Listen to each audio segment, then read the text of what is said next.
Alors, je ne sais pas s'il me reste beaucoup à dire. Marcel ayant bien présenté, en tout cas, à tout le moins, bien mis la table, très certainement. Euh, et je l'en remercie. Alors, malgré l'heure tardive, permettez-moi de joindre ma voix à tous mes collègues conférenciers pour remercier les organisateurs de cet événement, les remercier de me permettre d'y participer et de vous entretenir d'un sujet qui me passionne. Et aussi, permettez-moi, ah oui, je le vois là-bas au loin. Permettez-moi de prendre aussi quelques minutes pour remercier le professeur Yvan Bernier. Il l'a dit très humblement au début de sa présidence hier, mais clairement, sans sa passion pour le droit international économique et sans sa très grande volonté et ferveur à nous transmettre cette passion-là, ce colloque, de toute évidence, n'aurait pas eu lieu. Donc, merci beaucoup, M. Bernier, pour tout ce que vous avez fait pour nous. Je suis certaine que je parle au nom de tous. Voilà. Donc, lorsque Charles-Emmanuel Côté m'a contacté pour me demander de vous entretenir au sujet de l'accord sur l'agriculture, je me suis vraiment posé la question à savoir comment encore une fois parler de cet accord. Et les collègues comprennent que parfois, quand on a souvent été appelé à discuter d'un sujet, bien, on a l'impression de répéter toujours la même chose, malgré que le public soit différent. Et en plus, lorsque j'ai vu que le panel se tenait à la fin de la journée du vendredi avec cette température sublime, je me suis dit, définitivement, je ne les emmène pas sur les dispositions précises de cet accord qui est très technique. Alors, vous pouvez tout de suite baisser les épaules, ce ne sera pas ce genre de présentation-là.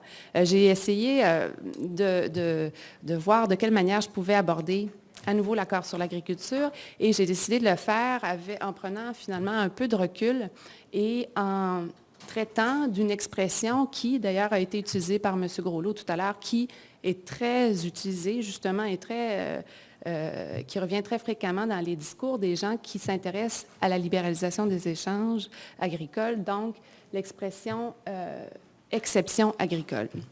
Donc, j'ai l'impression qu'en réfléchissant ensemble à la nature et à la définition de cette exception-là, on pourra, à travers cette réflexion, voir un peu ce qui en est de l'accord sur l'agriculture depuis 20 ans et peut-être émettre quelques commentaires sur l'avenir de cet accord-là.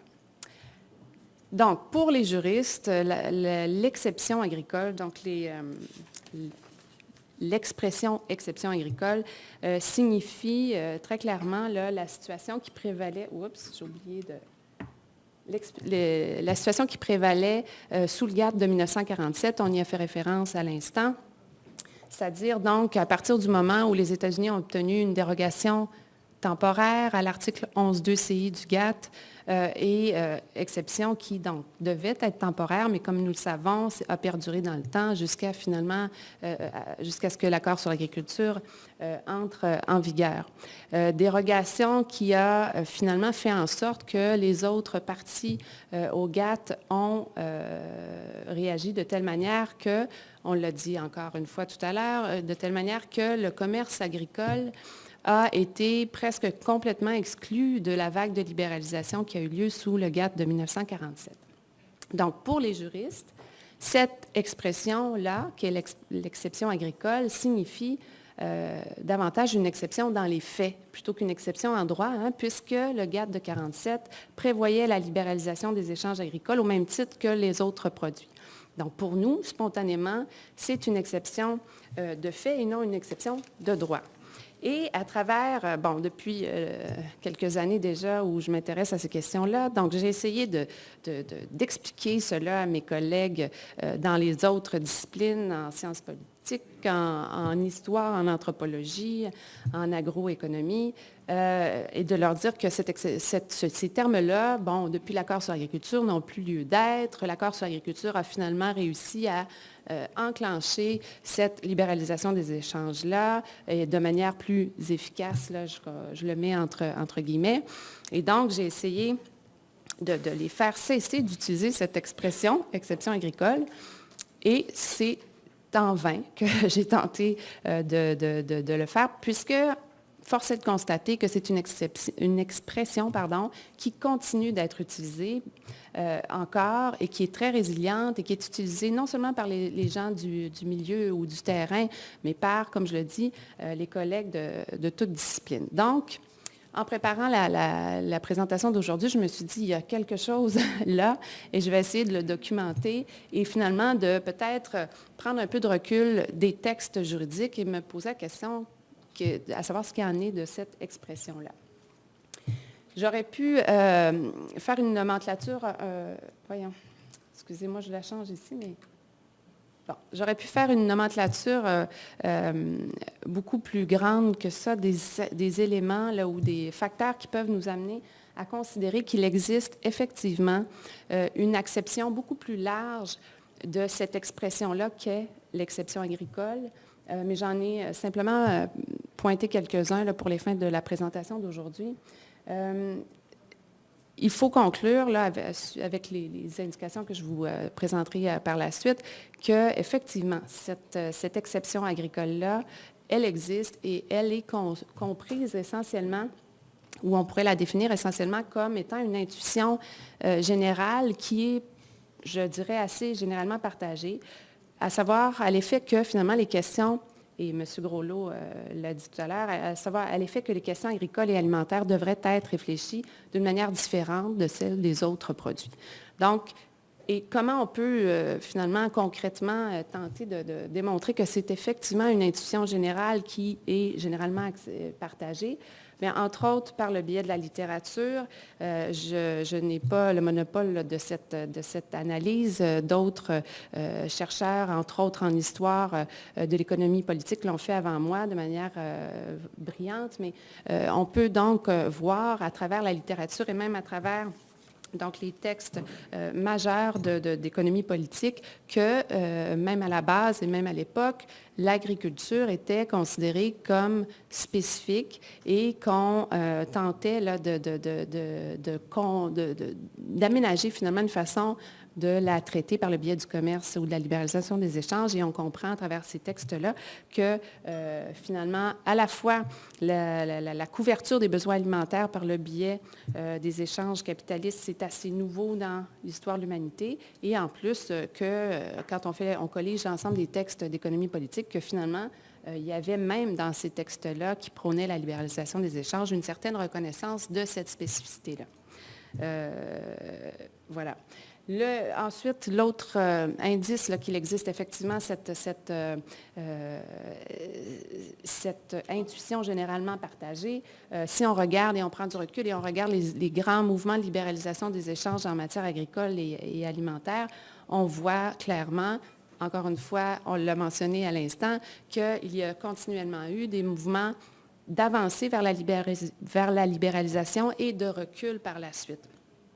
Le GATT, à tout le moins, de 1947 a été certainement, si ce n'est pas un recul, une grande et longue pause de libéralisation des échanges agricoles. Et même si on réfère au mouvement de libéralisation plus ancien, donc au milieu du 20e siècle, on comprend qu'il y a eu effectivement ces reculs-là. Puis en plus, on l'a dit au cours de la journée précédente, c'était une libéralisation à l'époque qui était plutôt basée sur ce qui ressemblait davantage à des ententes contractuelles entre les États. Donc, effectivement, on exportait les surplus, puis on se permettait d'être protectionniste à certains autres égards lorsque la situation le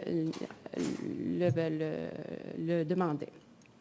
Autre indice, la Charte de la Havane, qui n'est pas entrée en vigueur, mais quand on lit son texte, on comprend encore que les États avaient négocié de telle façon que les produits primaires avaient un traitement particulier des autres produits et que donc la libéralisation des échanges à ce niveau-là était différenciée par rapport, pour les produits agricoles par rapport aux autres produits. Ce n'est pas, comme je dis, un texte qui est entré en vigueur et je rappelle que c'était aussi un texte pour créer l'organisation internationale, une organisation internationale du commerce, mais je pense qu'on détient quand même là une preuve que cette intuition-là était à ce moment-là, à tout le moins, partagée.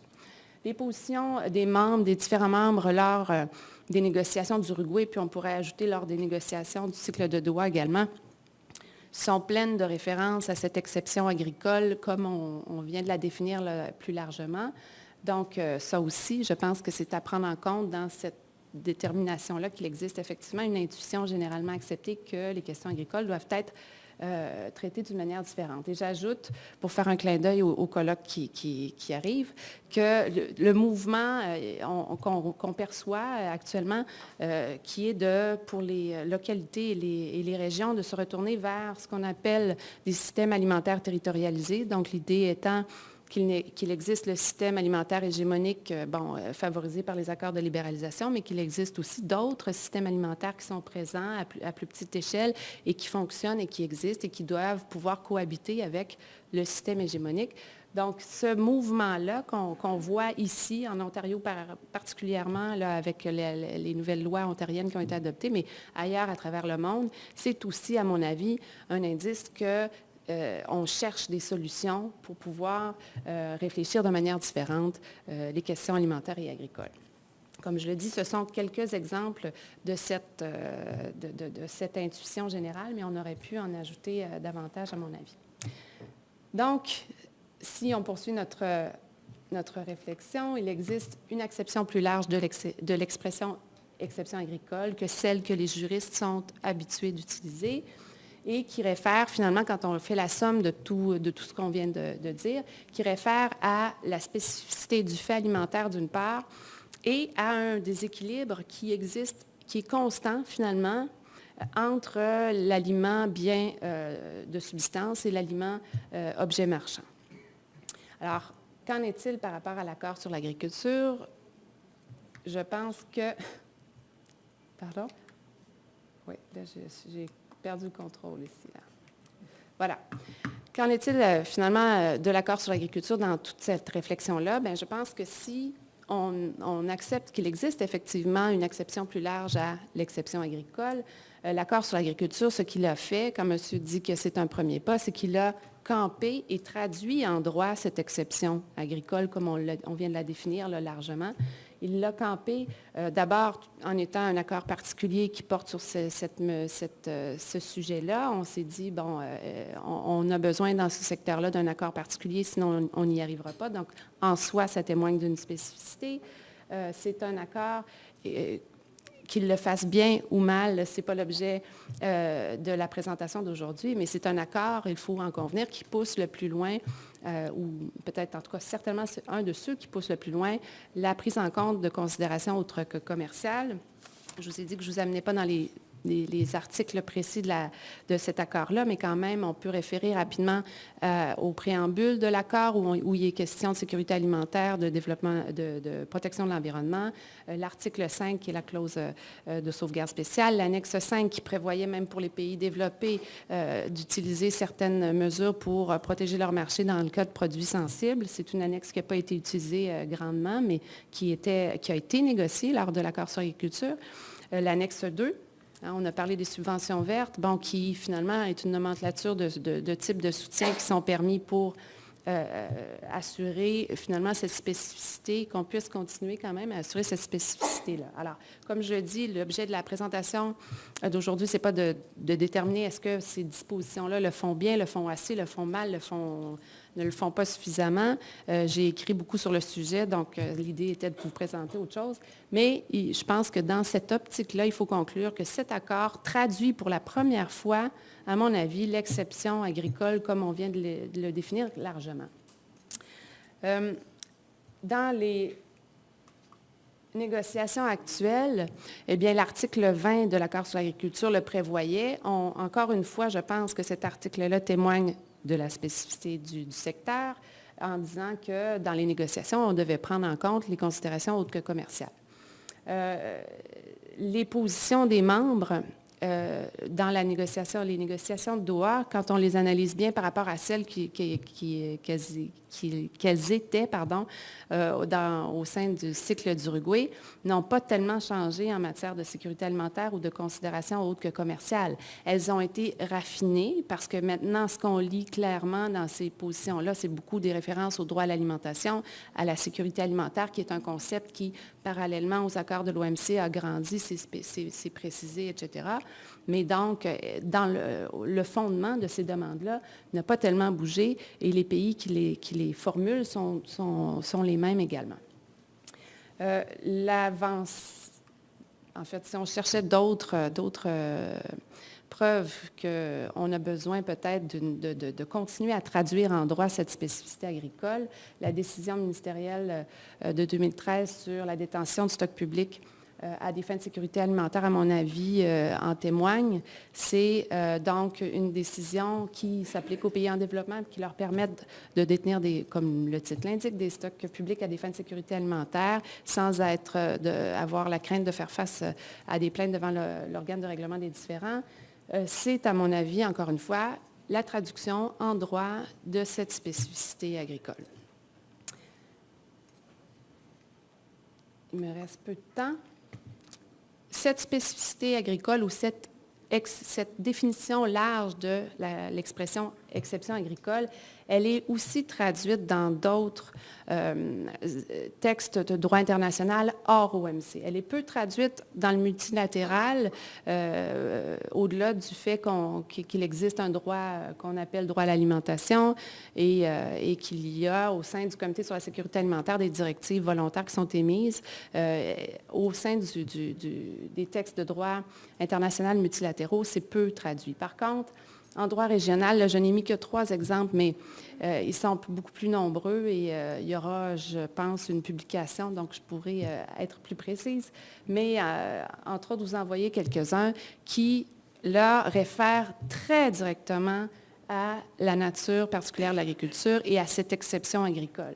Et dans ces textes-là, vous voyez le dernier, l'URASEC, on parle très clairement dans le texte de la nature spéciale de l'activité agricole. Donc, si on veut émettre une espèce parce que je vais terminer là-dessus, une espèce de piste de réflexion pour l'avenir de cet accord-là, clairement, je pense que cette façon de voir les choses pourrait permettre d'avancer un peu plus, c'est-à-dire de comprendre que l'accord sur l'agriculture témoigne et traduit en droit pour la première fois cette exception agricole. Est-ce qu'il le fait bien, est-ce qu'il le fait mal, là est la question. Mais très certainement, dans ce cadre-là, il faudrait arriver à trouver la souplesse nécessaire pour prendre en compte ce mouvement de balancier-là, qui est toujours d'avancer, de reculer, selon les différents impératifs liés à cette activité qu'est l'agriculture. Et c'est complexe encore plus qu'à l'époque du cycle d'Uruguay, à mon avis, compte tenu de tout ce mouvement qui tend à vouloir élaborer un droit hors OMC qui, lui, prend les devants et témoigne beaucoup plus clairement de l'exception agricole définie largement comme on vient de le faire. Donc, les enjeux sont grands, les défis sont grands, mais il reste, à mon avis, très important de poursuivre au sein de l'OMC cette négociation pour y arriver, puisque c'est là où on a des gains à faire compte tenu des défis que posent les accords bilatéraux et dont on a parlé amplement là, au cours des 2 derniers jours. Voilà. Merci.